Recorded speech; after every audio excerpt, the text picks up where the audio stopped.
Okay, so what we have here is my the base of my honey pot that I carved little feet on in my last video. And this is greenware. And you see it's not all terribly smooth, but I'm not going to worry about that just yet because I'm going to do Mishima decoration on it now. And probably add some other things. Like I really like mixing techniques on different pieces that I make. And I don't usually draw ahead of time. I just kind of go with whatever's in my head. But since I'm showing this to you guys, I will draw what is going to go on this pot. I'm just trying to get a little hair off of there. Where do these things come from? Okay, so I love poppies. So I think I'm going to do some poppies on this one. So what I'll do is just do the center. Maybe do a little gig like that.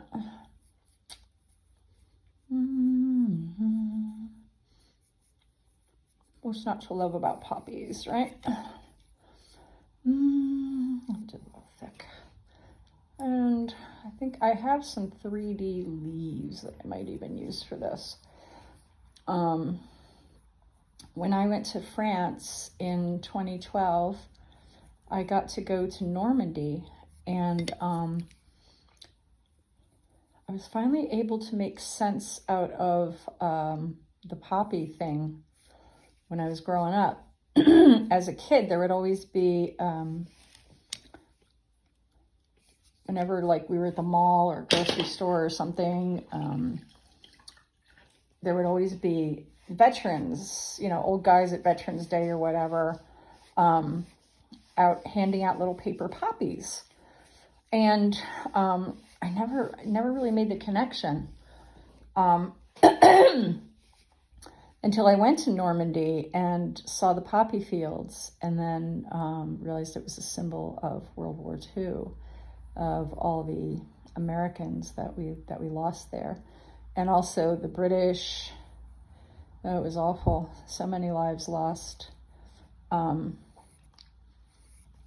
And the British, for that reason, are also very fond of poppies.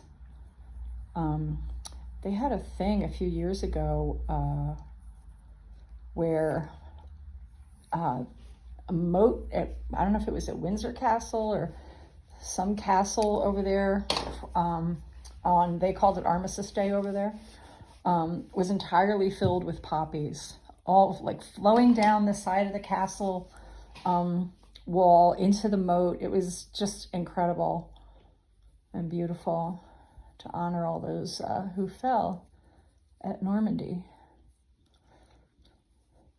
And I love them for that reason. And I don't like that line, but I'll fix it later.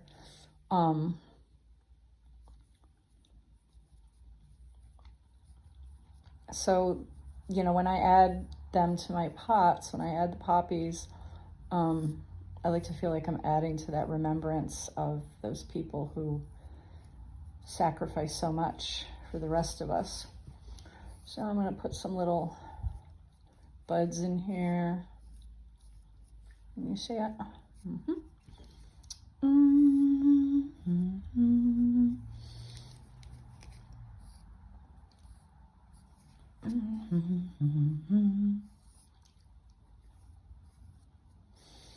Okay, and what is a honey pot without some bees? You must have some bees.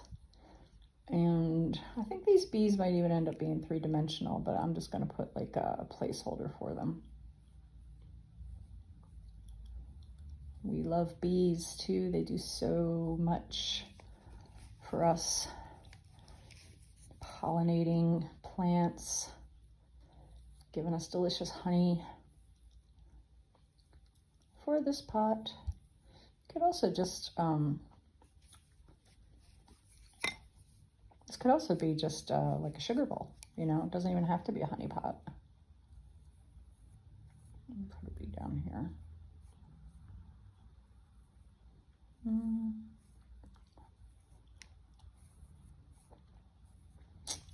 Okay, all right. So you can see some little nubbies happening because this is still a little bit soft for carving, but we're gonna go for it anyway. Okay, so what I'm gonna do now is just take my trusty X-Acto knife, and I'm using the side of it. I'm gonna use not like this, but like this, to begin to carve lines in here. Yes, this clay is still pretty soft. It's best to try to find a happy medium between too soft and too hard. If I let this go too long, to get too dry, I'm gonna have problems.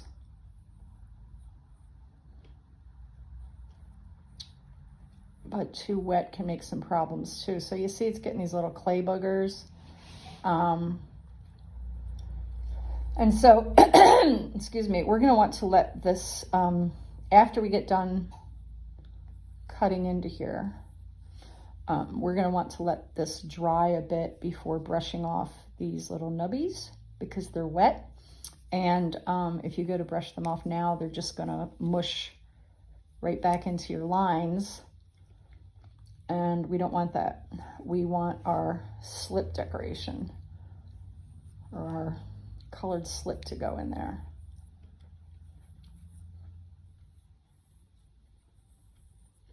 And you notice I'm not being too fussy about following the lines that I made earlier. There's another bee. Hello, bee.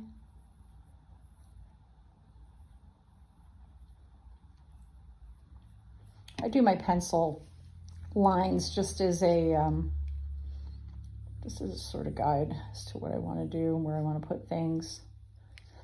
And, you know, if you don't draw often or well, then just follow your lines. Or you could use a stencil, you know. You don't have to do an original drawing. It can be whatever you want.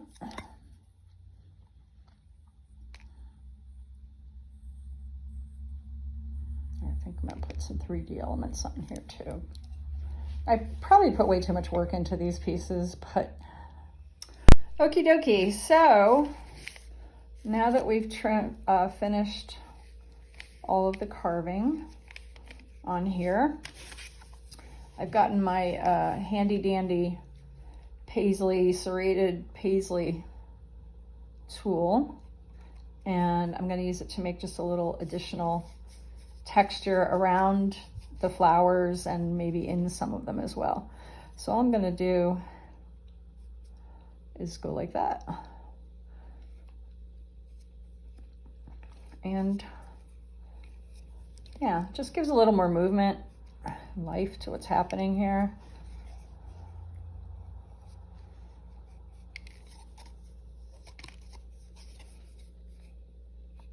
It's nice to have it around the bees because then it, you know, feels like they're flying. Oh, didn't really push that one far enough. And you see that I'm trying to kind of following the direction of things, you know, the stems or the flowers or whatever. I don't want them to be completely arbitrary. You know, they kind of echo the shapes that are in there. So, and you'll see when we do the, when we put the slip in, how that's going to show up. Now, also, I think I'm going to do a little bit of this in these flowers. Can you see through my hand? Sorry about that. It's hard to do with the camera.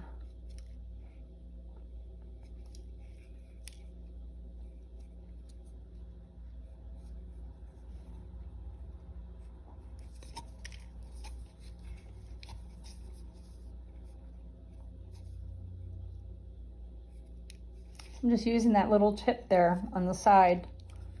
Right there, I just brushed off the clay.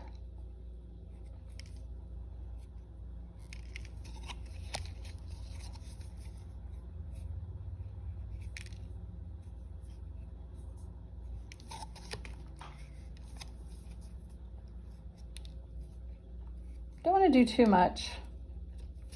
Okay, so there we go. All right, now we're gonna give a little pizzazz to the middle of those flowers. Be right back with my pizzazz tool. And here it is, my pizzazz tool, otherwise known as a bamboo skewer. Let me move this out of the way. I'm gonna try this together.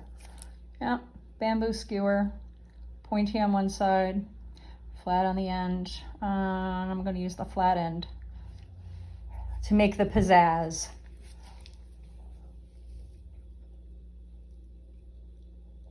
There we go. That's all. You know how poppies have those little seeds in them?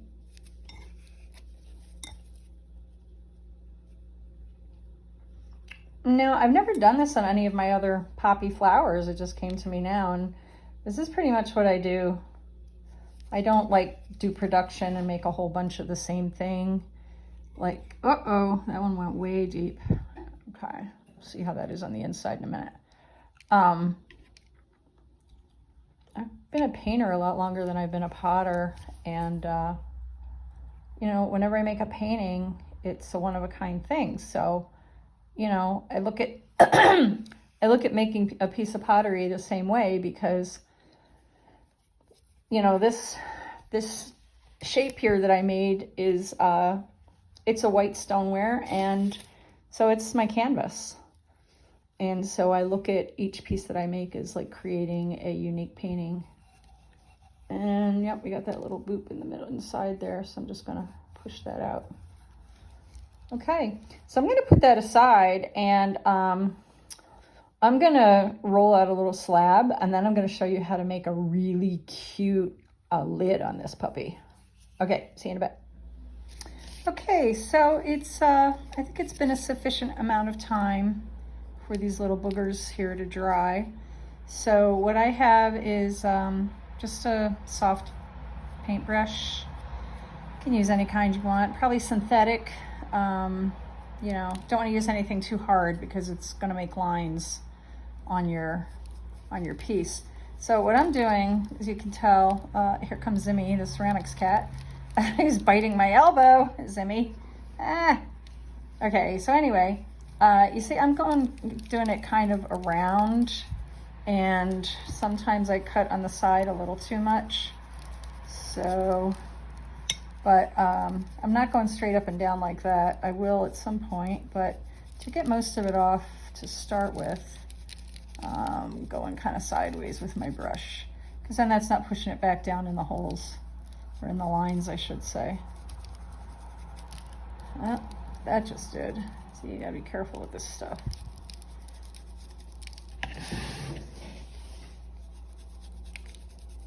It's hard to do this with the camera, but I'm giving it a whirl for you because I just love that pottery people share things, so that's why I'm sharing with you. And you see I'm not being too delicate with it either.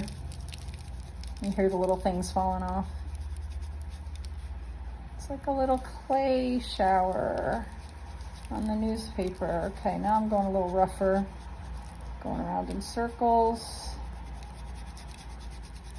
Giving it a scrub. Scrub-a-dub-dub.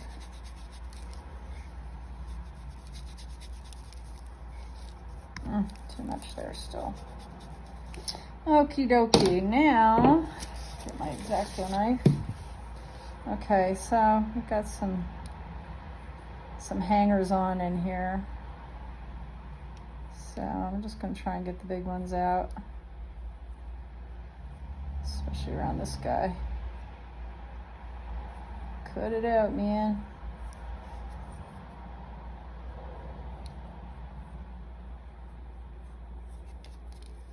And you can even take some off like this, but that kind of pushes things in there too, if it's a little soft.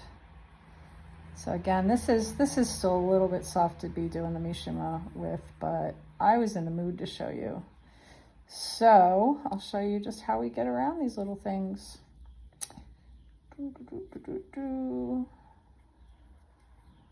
Okay, you get the idea. I'm going to turn the camera off while I clean these lines up a bit. Okay, and now for a very exciting part of the program, we're going to put some black slip. We're going to paint it so that it goes into all of these grooves. And I don't want it too thick because we're going to do 2 coats. I'm just swirling around there to make sure I get into all the little crannies. Woo!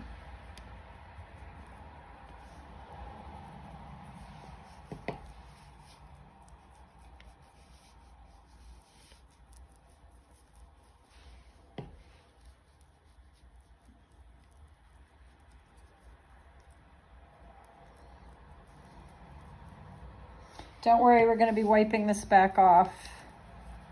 This is a really nice black slip. You can use whatever color slip or underglaze that strikes your fancy. I like slip because it's, you know, it's clay mixed with mason stain, and it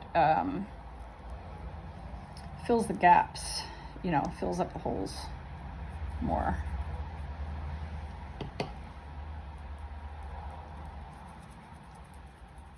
And you can see I'm being extremely careful about this. Not really. Okay, swirling it into those little lines.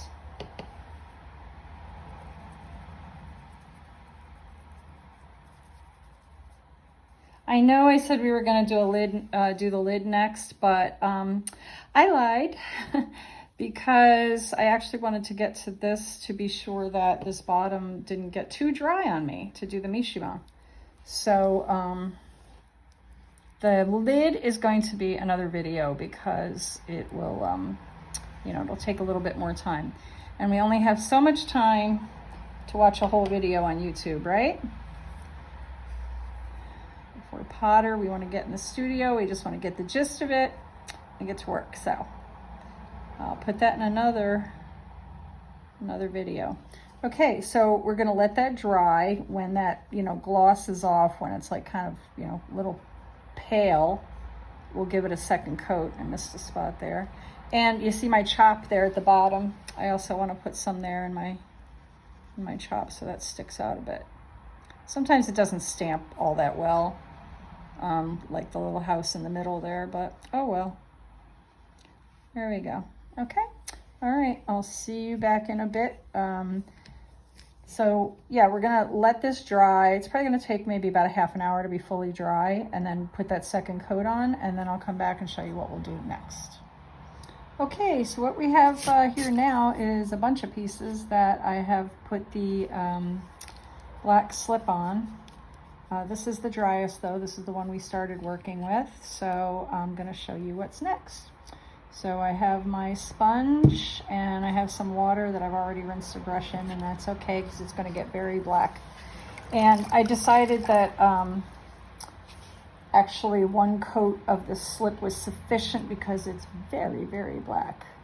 So all I'm going to do is squeeze my brush, okay, or my sponge, and you see how much slip I got off there. Now I don't want to keep putting, I don't want to, you know, just go again like this because I'm just going to keep putting slip on there. So when you do this, you turn the sponge and turn it. So with every pass, you're picking up slip, okay? So now, I'm going to turn to the other side, and you see what's happening here. It's just revealing the black lines that were filled in by the slip. Ain't that pretty? And that, my friends, is what we call Mishima. Yeah. So, okay, so since wiping is not rocket science, I'm gonna leave it there, let you do yours, and I'm gonna clean this up and I'll show you what it's like when it's done. Okie dokie. Okay, so now you can see that most of the image is revealed here, but it's still looking pretty dirty. And so I changed my water because it got very dark, and I was just going to keep putting a slip on here anyway. So I'm just gonna keep doing this with clean water. Turn the sponge every time you wipe. And I find it's better to clean this up while it's wet, and that way I don't have to do a bunch of sanding. So it kind of looks like I'm picking up a lot of slip from these big dots here. So I'm gonna let this dry out some more and then go back and finish cleaning it up. And you can see that I got my chop in there. Okay, so you get the idea. Clean it as clean as you want it.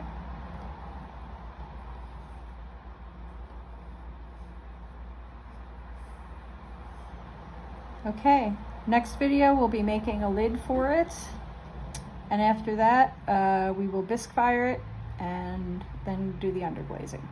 Okie doke. See you. Have a great day. Go out and bless somebody today. Okay, so that's Mishima on my little pot. I'll show it to you one more time. There it is, so cute. Okay, so I'll see you next time, and we will make a lid for it, and then we will come back and do some underglazing. That'll be another video also. So you've got 2 more videos coming. Woo woo! All right, see you next time.